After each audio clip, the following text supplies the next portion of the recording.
নৈহাটির বড়মার কথা তোমরা সবাই নিশ্চয়ই জানো। আজকে তোমাদের বলবো আমাদের মেদিনীপুরের ক্ষীরপাই গ্রামের বড়মার কথা। আমরা সোশ্যাল মিডিয়ার মাধ্যমেই প্রথমে এনার কথা জানতে পারি।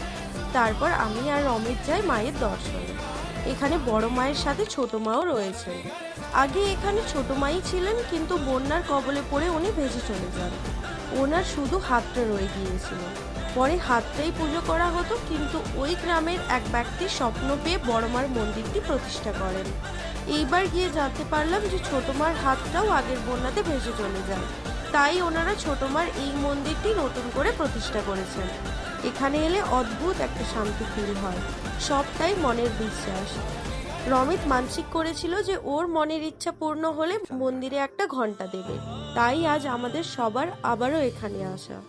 তোমরা যদি আশেপাশে থাকো তাহলে একবার ভিজিট করতে পারো।